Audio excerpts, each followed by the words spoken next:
Salut YouTube, on se retrouve aujourd'hui pour une nouvelle vidéo qui va être le point lecture de tous les romans que j'ai lus pendant le mois de mars.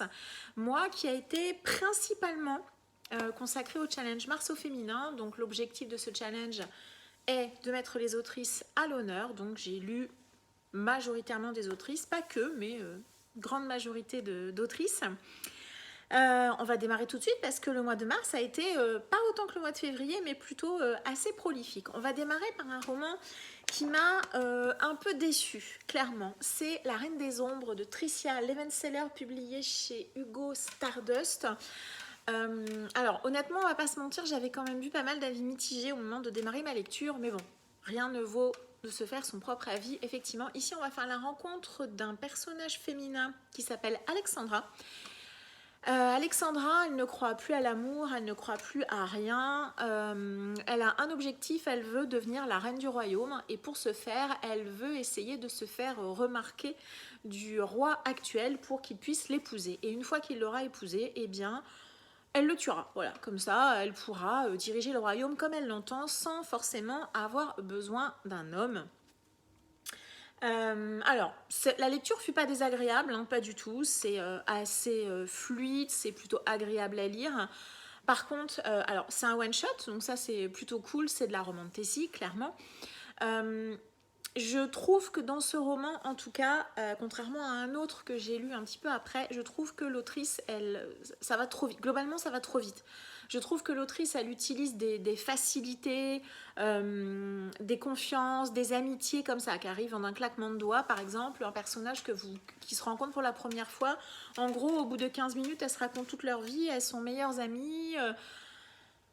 Moi je veux bien, hein, mais bon, dans la réalité, surtout quand on a un objectif comme celui d'Alexandra qui est quand même de tuer le roi, on va pas forcément accorder sa confiance comme ça tout de suite.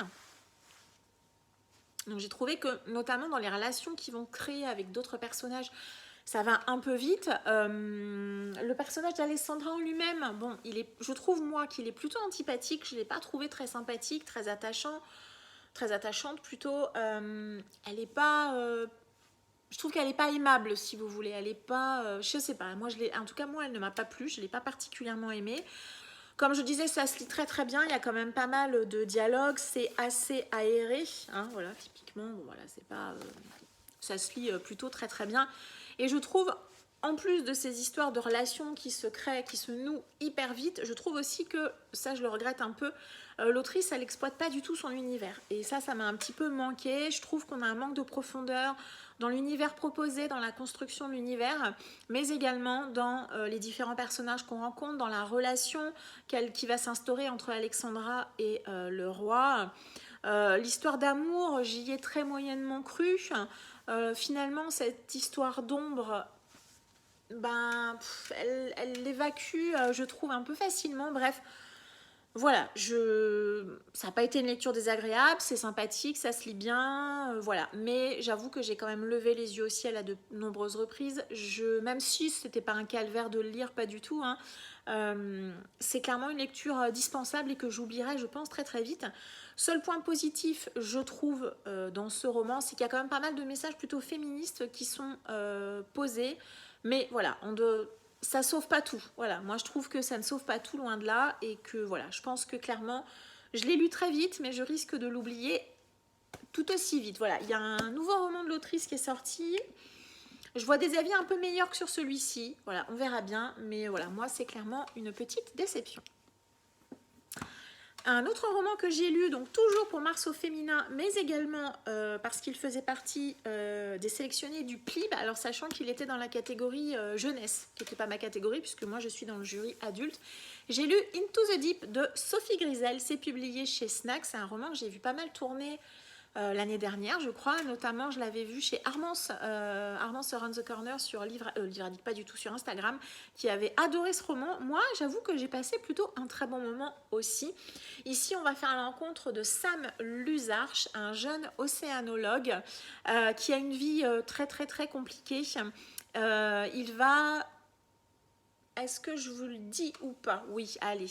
Il va découvrir quelque chose pendant une expédition d'océanologie. océanologie, est-ce que ça se dit? Je ne sais pas.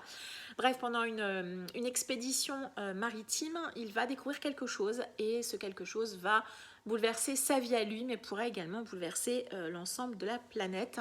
Alors moi, j'ai bien aimé ce roman. Franchement, c'était une lecture vraiment agréable. Je trouve que l'autrice, elle a pris le temps de prendre le temps. C'est-à-dire que là, vraiment, c'était une lecture que j'ai trouvée très agréable. Alors déjà, j'ai trouvé ça bien écrit. Franchement, j'ai trouvé ça plutôt bien écrit. Une belle alternance entre les dialogues et puis les parties narratives. C'est une histoire qui est vraiment assez riche. C'est aussi un one-shot de science-fiction plutôt. Donc c'est un univers riche qui est bien exploité, l'histoire elle est bien construite, elle est vraiment bien menée, on a les révélations qui arrivent comme ça au fur et à mesure, on voit les mystères, les personnages sont plutôt aussi assez intéressants et également plutôt riches. Alors c'est vrai que ce personnage principal, donc le roman il est en point de vue interne hein, quasiment tout le long. Donc vous allez être dans la tête de Sam. J'ai vu qu'il y avait beaucoup de gens qui avaient vraiment détesté Sam. Moi, non. Non, je ne l'ai pas particulièrement détesté. C'est vrai que l'autrice ne nous le rend pas forcément très sympathique. Il est un peu torturé. Il est beaucoup dans l'introspection. C'est vrai que si c'est des genres de textes que vous n'aimez pas, bon, sachez qu'ici, on va beaucoup être dans la tête de Sam, qui va se poser beaucoup de questions, qui va beaucoup se remettre en question, qui va douter, qui va parfois prendre des décisions qui pourront peut-être vous hérisser, mais quelque part que l'on peut comprendre au vu de l'histoire qu'il a eue. J'ai également bien aimé l'univers et l'ambiance générale de ce roman. On est un peu dans un roman à la croisée entre Abyss et le Grand Bleu, puisque Sam pratique la plongée et l'apnée également. Donc on est vraiment dans cette ambiance maritime. Alors je ne l'ai pas fait, mais je pense qu'on pourrait même lire ce roman en écoutant la bande originale de Abyss ou du Grand Bleu d'ailleurs. Je pense que ça collerait parfaitement bien, je trouve, à l'ambiance ouais, très maritime, très aquatique tout le long de ce roman. On a une thématique assez intéressante au niveau de la science, au niveau de ce que l'homme fait pour la science, pour faire évoluer, pour faire progresser la connaissance. Jusqu'où peut-on aller? Une thématique classique mais qui est plutôt également bien faite. On a également une chouette thématique autour du respect de la nature, du respect des autres créatures hein, qui peuplent notre Terre. On n'est pas les seuls à habiter sur la planète et il ne faut pas qu'on l'oublie. Voilà, les personnages sont bien travaillés, l'univers est riche, l'histoire est intéressante, bien construite. Donc voilà, je crois pas avoir vu d'autres romans de Sophie Grisel, mais franchement, je pense que je la relirai parce que ce roman, je l'ai trouvé très intéressant. J'ai passé un très bon moment. Petit bémol, peut-être, je trouve que c'est un roman qui manque un petit peu d'émotion. En tout cas, c'est ce que moi j'ai ressenti. Il se passe des choses parfois assez horribles et c'est vrai que j'ai pas forcément été en empathie totale avec les personnages, mais je regrette pas du tout ma lecture et voilà, et c'était très chouette. Et franchement, celui-ci, je vous le recommande. Attention, point de vue interne, personnage masculin pas forcément sympathique, et puis on est voilà sur une thématique aussi maritime. Hein, voilà. Donc si c'est pas votre cas, sachez-le aussi. Mais en tout cas, moi, c'était une lecture plutôt cool.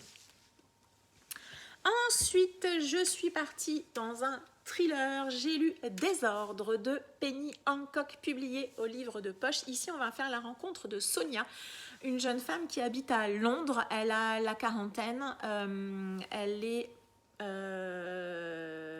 a une galerie d'art, je crois.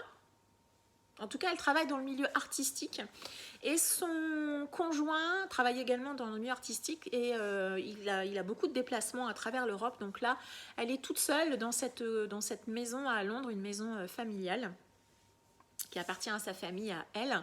Et puis un jour vient frapper à la porte Jazz, un jeune garçon de 15 ans qui fait partie de la famille de ses voisins. Donc c'est le neveu d'une de ses amies, voilà, qui habite pas très loin. Il vient chez elle emprunter un disque, puisque son mari est fan de musique. Il a d'ailleurs un studio de musique dans la maison. Et il avait promis de lui prêter un disque, un vinyle. Et donc voilà, il vient emprunter le disque. Et Sonia, on ne sait pas trop pourquoi, elle va décider de ne jamais laisser repartir Jez.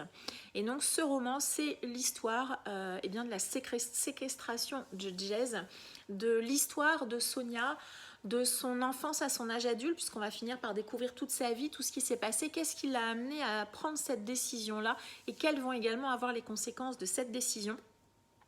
Un roman que j'avais vu passer sur la chaîne de Séverine, il est bien ce livre, un roman vraiment atypique, vraiment.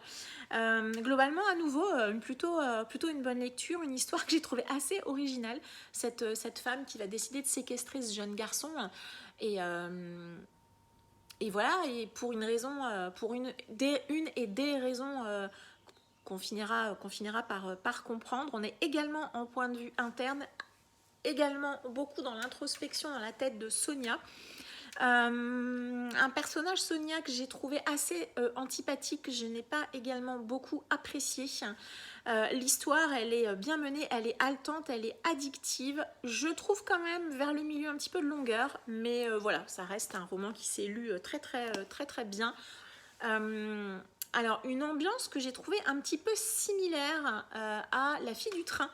La fille du train, je n'avais pas du tout aimé ce roman, mais j'ai trouvé une petite similitude dans le côté un peu nébuleux par moments, un peu malaisant. On a quelques informations, mais finalement, il n'y a qu'une fois qu'on arrive à la fin qu'on aura la totalité du puzzle qui va s'être mis en place.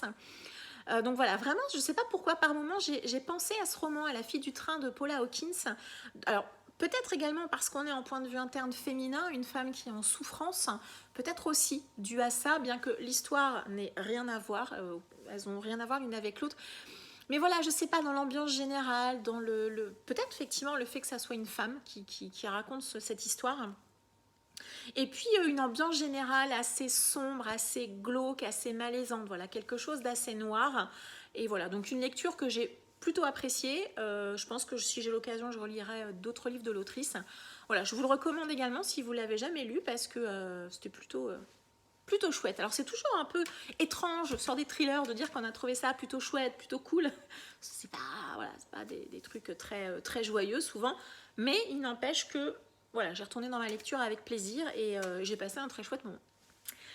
Ensuite, toujours pour Mars au féminin, j'ai fait une lecture commune avec Dorian, Monsieur Cabric, et nous sommes lus le tome 1 de Serpent and Dove de Shelby Mayerin, publié chez De Saxus.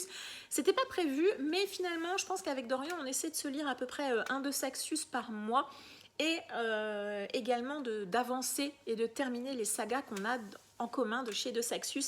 On a tous les deux Serpent and Dove, donc on a lu le tome 1 en mars, on va se lire le tome 2 en mai normalement, et puis on se lira le tome 3 cet été aussi, voilà, donc du coup on aura comme ça pas oublié non plus les histoires générales. Ici on va être dans un univers de sorcières. On va faire la rencontre de Louise. Louise, c'est une jeune demoiselle qui a fui son clan.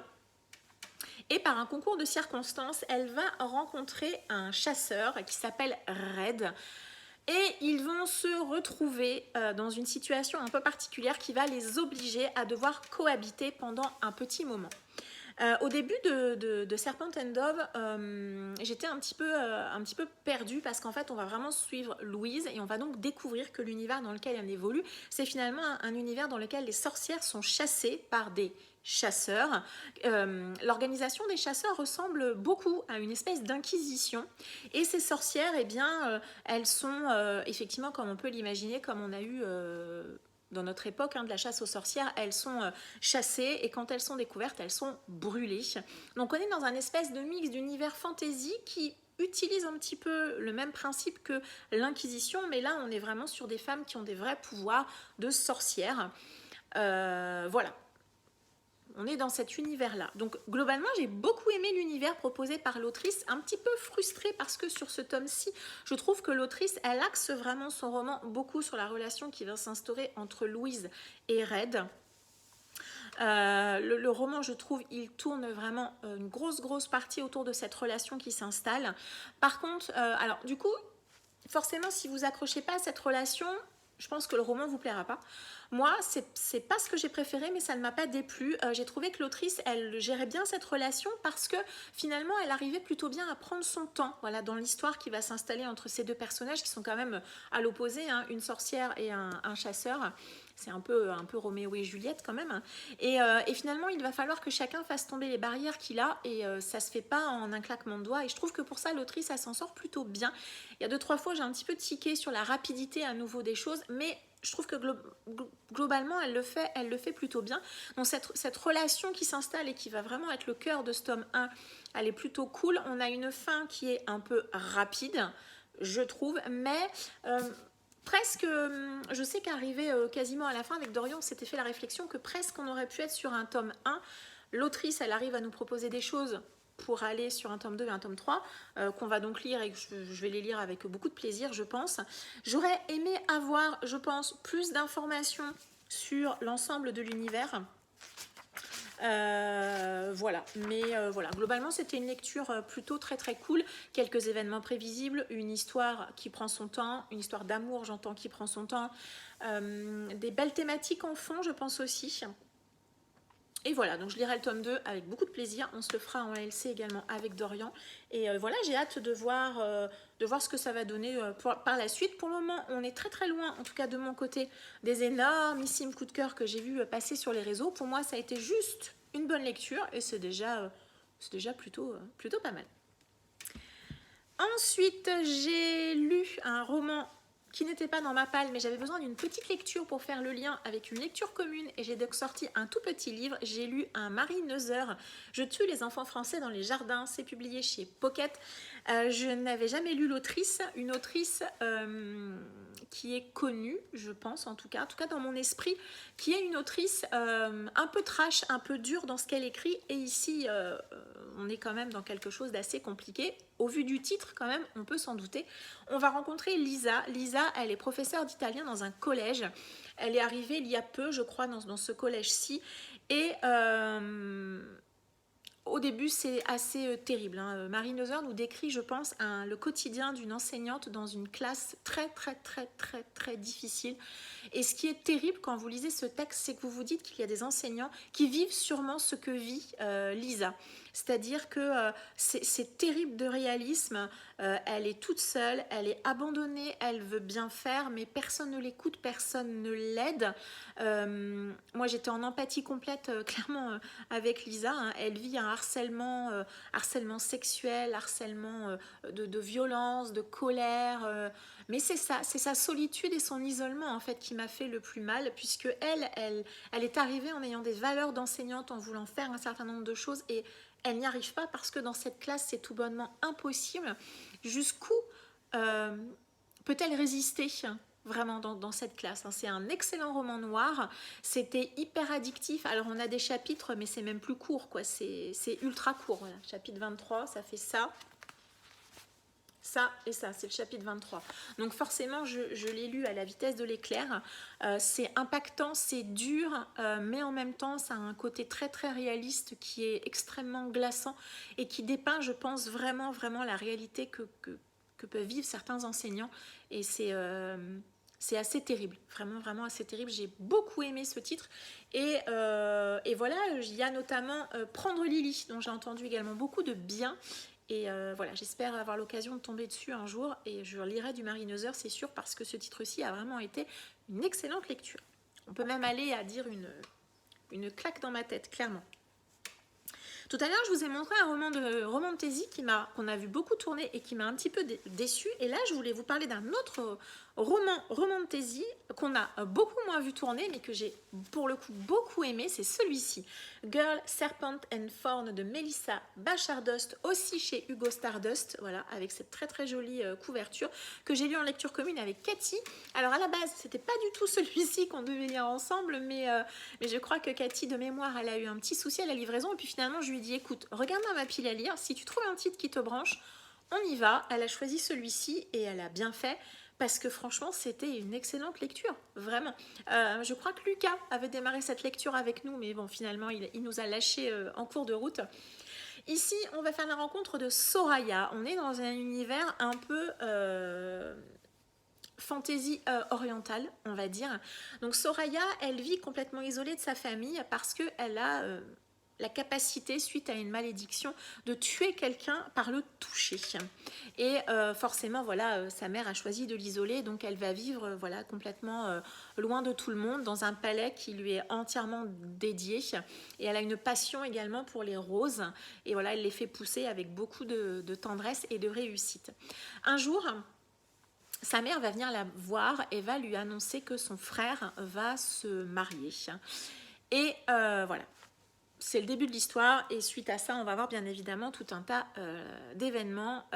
Franchement, ce roman, il était hyper bien parti pour un coup de cœur. Je vous le cache pas, c'est hyper rythmé, c'est très facile à lire. J'ai beaucoup aimé l'univers persan proposé par l'autrice, un univers assez original, en tout cas pour moi, un univers que j'ai peu lu, et c'était hyper rafraîchissant aussi, voilà, d'avoir cette espèce donc d'univers persan proposé, un peu à la mode un petit peu mille et une nuits, voilà, même s'il n'y a pas du tout le côté histoire, histoire qu'on raconte tous les soirs, hein, voilà.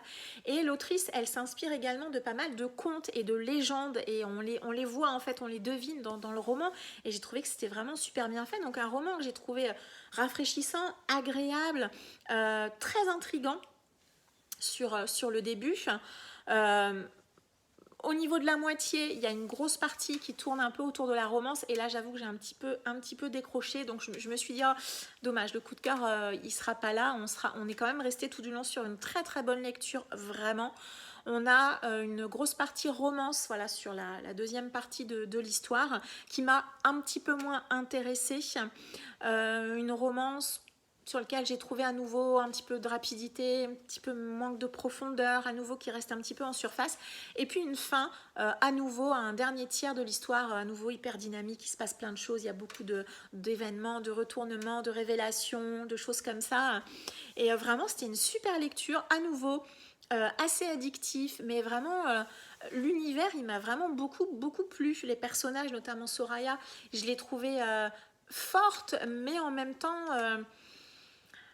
elle n'est pas parfaite. Voilà, elle n'est pas parfaite, elle va commettre des erreurs. Il y a des choses par moment qu'on peut voir un petit peu venir.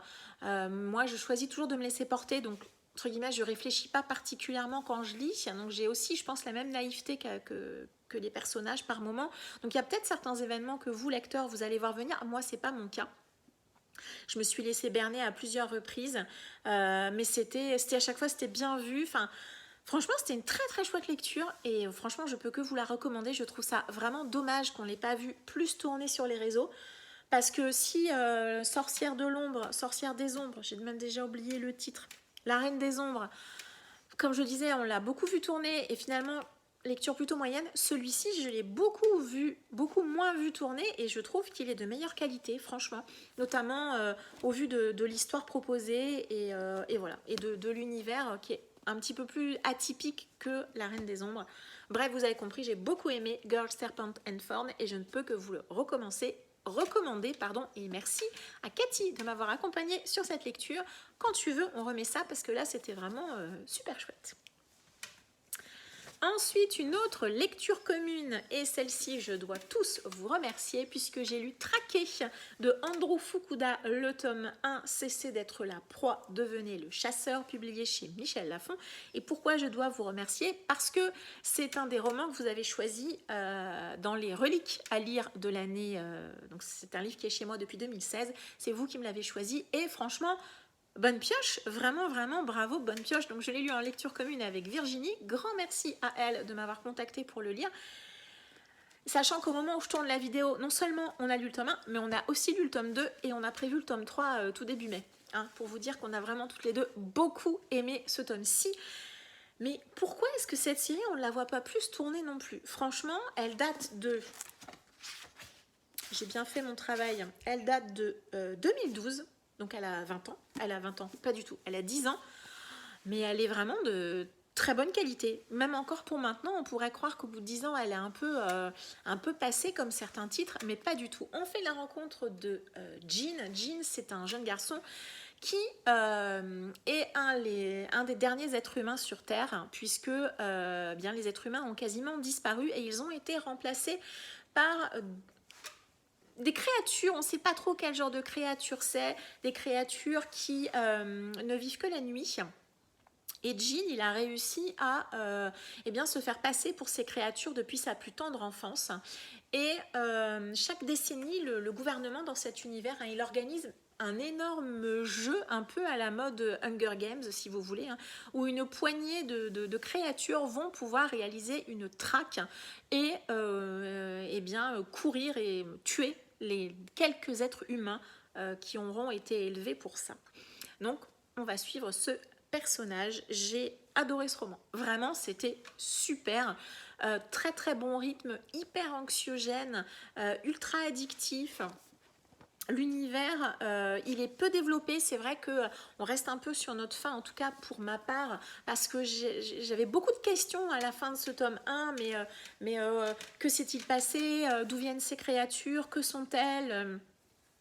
Comment l'humanité a été remplacée par ces créatures, enfin qu'est-ce qui s'est passé quoi, voilà, j'avais vraiment beaucoup de questions. Est-ce que Jean c'est vraiment le dernier être humain ou pas, enfin voilà, il y a vraiment beaucoup de questions qui se posent. En plus je trouve que l'auteur il gère très très bien ça aussi, puisque maintenant je suis arrivée au bout du tome 2, donc j'ai quand même un certain nombre de réponses. Je trouve que l'auteur il gère vraiment bien de distiller les choses comme ça au fur et à mesure.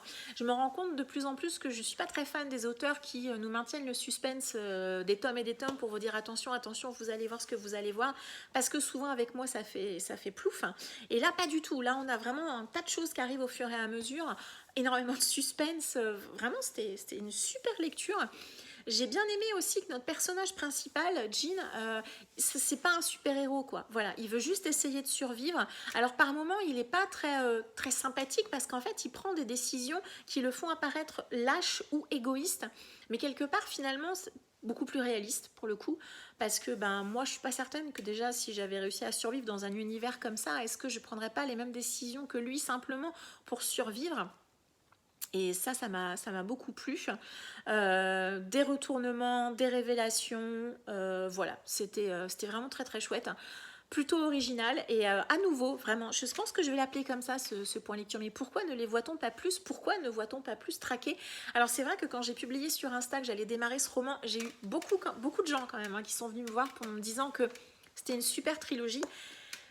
On a lu les 2 premiers tomes, je plus sois, pour le moment c'est une super duologie. On verra avec le 3e tome, mais j'ai vraiment beaucoup aimé. Pourquoi ne l'ai-je pas sorti avant? Encore merci à vous, et celui d'après aussi, c'est grâce à vous si je l'ai sorti. Alors, c'est compliqué, parce que les 2 derniers romans, vous savez que je vous présente généralement les romans dans l'ordre de mes préférences, hein, sur la totalité du mois. Là, il y a 2 romans. Je sais pas trop finalement lequel j'ai préféré, donc j'en ai mis un. Voilà, c'est vous qui me l'avez choisi. Et je vous remercie, c'est Beignets tomates vertes de Fanny Flagg. J'ai une très très vieille édition de chez J'ai lu. Et en plus, mon lapin, voilà, on a mangé un petit bout. J'ai adoré Beignets de tomates vertes. Pourquoi ne l'ai-je pas sorti avant? Merci à vous de m'avoir incité à le sortir. Merci de m'avoir rassurée. Et c'est une pépite, c'était une lecture formidable. J'ai eu un petit peu peur au début parce qu'il y avait vraiment beaucoup de personnages. Les chapitres étaient assez courts et puis il y avait même parfois des alternances au niveau du temps. On passait d'une année à l'autre, hein, par exemple de 85 à 1929. Donc au début je me suis dit oula, il y a beaucoup de personnages, il y a beaucoup d'époques différentes. J'ai eu un peu peur et puis finalement assez vite ça se met en place. Quelle ambiance, j'étais dans l'Alabama, dans l'Alabama de 1929 à 1988 avec forcément hein, les problèmes de racisme, de sexisme, de haine de l'autre, de tout ça. J'étais dans cette ambiance-là, ambiance Amérique profonde des années 30. C'était formidable, c'était vraiment formidable. On a une galerie de personnages hauts en couleur, qui sont attachants ou pas, qui sont drôles. L'autrice, elle arrive vraiment à... Ça respire d'humanité, ça respire de bienveillance, ça respire d'amour. Finalement, je me dis, mais de quoi parle ce roman? Je ne suis pas capable de vous le dire, en fait. De quoi parle ce roman? On suit des personnages en Alabama, entre 1929 et 1988, autour d'un café. Et voilà. Et c'est juste ça. mais c'est à la fois tellement plus que ça. C'est un roman formidable. Je sais pas quoi vous dire de plus. Si vous l'avez pas lu, forcément, c'est un livre tellement connu. Je pense que vous êtes des dizaines à l'avoir déjà lu ce roman au moment où je vous le présente, donc vous comprenez ce que je veux dire. C'était drôle, c'était frais, c'était doux, c'était bienveillant, c'était formidable, c'était plein d'amour, plein de justesse. C'était topissime, j'ai adoré. C'est un joli petit coup de cœur. Et si jamais, comme moi, vous attendez pour le lire, mais qu'attendez-vous? Lisez Beignets de tomates vertes et vous... C'était génial. Vraiment, c'était génial. J'ai rien d'autre à dire que ça. C'était formidable. Et un autre roman qui était absolument formidable ce mois-ci, j'avais dit que je voulais absolument lire un roman de cette autrice. J'ai lu Il est grand temps de rallumer les étoiles de Virginie Grimaldi, publié au livre de poche. Il me semble que c'est le roman préféré des Français, en tout cas dans une dernière version que j'ai vue il y a peu. Et je comprends tellement. On fait la rencontre ici de Anna. Anna, elle a 37 ans. Elle élève ses 2 filles, 2 ados. Chloé, qui a 17 ans, qui est une adolescente qui se cherche et qui fait n'importe quoi, clairement. Et Lily, je crois que c'est ça, qui a 12 ans. Et qui, comme souvent avec les enfants, est d'une justesse folle. J'ai adoré ce roman. Donc Anna, elle est en galère totale, hein, voilà, elle est au bout du bout. Elle n'arrive pas à joindre les 2 bouts, elle a des dettes, elle galère. Et puis un jour, elle décide, parce que ses parents ont un camping-car, elle décide sur un coup de tête comme ça, d'emmener ses filles dans le camping-car et de partir. Voilà, de partir avec ses filles. Elle sait pas trop pourquoi, elle sait pas trop finalement quelles vont être les conséquences. Ben, allez, tant pis, on s'en fout. On monte dans le camping-car et on fonce. C'était formidable, c'était absolument formidable. Comme Beignets de tomates vertes, c'était doux, c'était bienveillant, c'était sensible, c'était juste, c'était plein d'amour. Virginie Grimaldi, elle a une force, c'est d'arriver à mettre des petites touches d'humour sur des choses qui sont parfois très dures et de mettre des mots très simples, sans être simpliste, sans être des choses d'idiots, on va dire, mais vraiment avec l'humour de faire ressortir et vous posez le livre et vous vous dites c'est tellement juste. Par exemple, là je suis tombée par hasard, mais c'était une des phrases que j'avais beaucoup aimée. T'as remarqué qu'il y a une lettre près, autiste, ça fait artiste. Je trouve ça tellement juste. Et je me rappelle que quand j'ai lu cette phrase, j'ai posé le livre et je me suis dit, mais en fait, ouais, elle a raison. Parfois, les mots, juste à une lettre près, ça change tout. Bref, j'ai adoré. C'est vrai que parfois, il y a quelques facilités. C'est vrai. Mais le reste est tellement bien que qu'on s'en fout, qu'on arrive à passer au-dessus, que c'est tellement de bonheur, c'est tellement doux. Elle est incroyable. Cette autrice, elle est absolument incroyable. Il y a énormément de sujets importants dans ce livre. Alors, seul petit bémol, en tout cas c'est la sensation que moi j'ai eue, il y a vraiment beaucoup de choses qui sont évoquées dans ce roman. Il y a beaucoup de sujets importants, peut-être un peu trop. Voilà, je pense que peut-être que si Virginie Grimaldi en avait retiré quelques-uns pour se concentrer sur d'autres sujets, mais en même temps quelque part je me suis dit, en fait dans la vie c'est comme ça. C'est-à-dire que dans la vie parfois vous allez avoir beaucoup de choses qui vont se passer, des choses très graves parfois, mais elles vont s'accumuler et puis finalement, eh bien, la vie, elle va faire que vous allez les affronter, que vous allez prendre des décisions et que vous allez avancer. Et que vous n'allez pas forcément non plus vous appesantir pendant des jours sur certaines choses qui vous ont blessé, qui vous ont fait du mal. Vous allez avancer et c'est aussi ça la force de la vie en fait, c'est de continuer à avancer envers et contre tout. Vous avez compris, c'est aussi un très joli coup de cœur. Ce mois-ci, j'ai été vernie quand même, parce que c'est quand même assez rare que j'ai 2 coups de cœur aussi beaux, voilà, sur un même mois. Déjà, je suis une lectrice difficile. J'ai du mal parfois à avoir des coups de cœur, mais il faut reconnaître que là, ces 2-là, ils m'ont fait beaucoup de bien et c'était formidable. Et si jamais vous n'avez pas encore lu Beignets de tomates vertes, lisez-le. Et si jamais vous n'avez pas encore lu Virginie Grimaldi, qu'attendez-vous?